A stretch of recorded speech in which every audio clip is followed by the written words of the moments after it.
অসম বৈদিক বৈষ্ণৱ মহাসভাৰ ভেটি অধিক সুদৃঢ় কৰাৰ লক্ষ্যৰে কালি গোলাঘাট জিলাৰ ৰঙাজান অফিচ লাইন চাহ জনজাতি নামঘৰত এখন সাংগঠনিক সভা অনুষ্ঠিত হয়।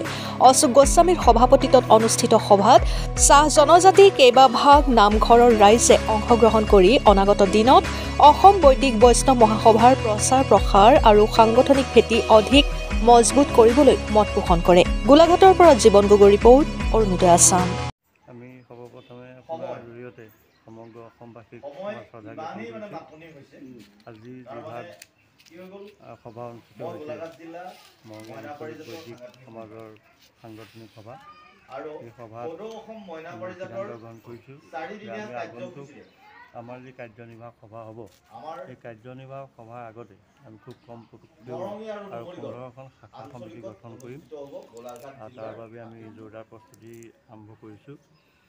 23 মাৰ্চত আমাৰ পৰৱৰ্তী কাৰ্যনিৰ্বাহক সভা হ'ব। তাৰ আগতে আমি এই পণ লৈছোঁ যে আমি বৈদিক বৈষ্ণৱ মহাসভাখনি শক্তি সবল কৰিব লাগিব। বৰ্তমান সময়ত আমাৰ সেইটোৱে প্ৰধান লক্ষ্য, কেনেকৈ আমি বৈদিক সমাজখনক আগবঢ়াই নিব পাৰোঁ। যিহেতু আজি ইয়াতে আহি দেখিলোঁ চাহ জনগোষ্ঠীৰ বহুতো ভকত বৈষ্ণৱ আহিছে, তেখেতক বহুত উৎসাহ আছে। আপুনি মৰঙীৰ সভাপতি হিচাপে আপুনি কি ক'ব তেখেতক? সঁচাই শলাগ ল'বলগীয়া। আজি চাহ জনগোষ্ঠীৰ অঞ্চলত বিশেষকৈ আমাৰ যি সাংগঠনিক সম্পাদক পুৰু ৰাজপুতে যিখিনি কষ্ট স্বীকাৰ কৰি আজি যি সাংগঠনিক সভা অনুষ্ঠিত কৰিলে, তাৰ বাবে আমি তেখেতক ধন্যবাদ জ্ঞাপন কৰিছোঁ। তেখেতৰ লগতে আমি সমগ্ৰ চাহ জনজাতি লৈ আমাৰ বৈদিক বৈষ্ণৱ মহাসভাৰ তৰফৰ পৰা আন্তৰিক কৃতজ্ঞতা শ্ৰদ্ধা জ্ঞাপন কৰিছোঁ। আমি আশা ৰাখিছোঁ পৰৱৰ্তী সময়ত অসমৰ বিভিন্ন প্ৰান্তৰ চাহ জনগোষ্ঠীয় যিসকল লোক আছে, সকলোৱে আমাৰ এই বৈদিক বৈষ্ণৱ মহাসভাৰ লগত সহযোগিতা আগবঢ়াব আৰু এডাল এনাজৰী একতাৰ এনাজৰী আগবাঢ়ি যাবলৈ আমি সকলোৱে সক্ষম হ'ম।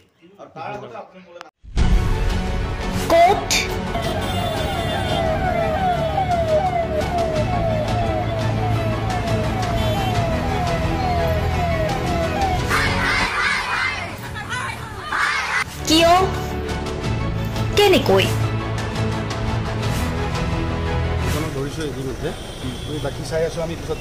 দুৰ্নীতি? ৱাইফজনীয়ে কৈছে বোলে এওঁ মোৰ হাজবেণ্ড, আপুনি কোন হে ক'বলৈ এওঁ অবৈধ বুলি? অনিয়ম, ভ্ৰষ্টাচাৰ, একো নায়কতাবাদ। এতিয়াৰ পৰা আৰু নহ'ব।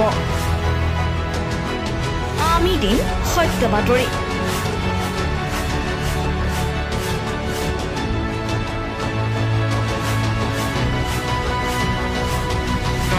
নিজকে সংস্থাপিত কৰাৰ বাবে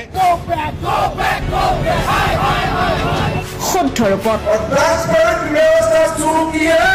নিৰ্ভীক নিৰপেক্ষতাৰে আমি সাজু।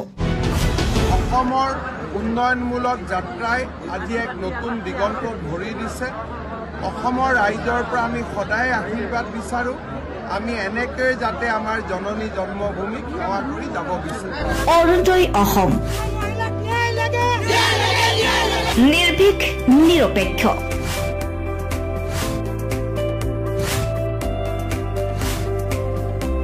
ৰাইজৰ বাবে ৰাইজৰ পক্ষত অৰুণোদয় অসম।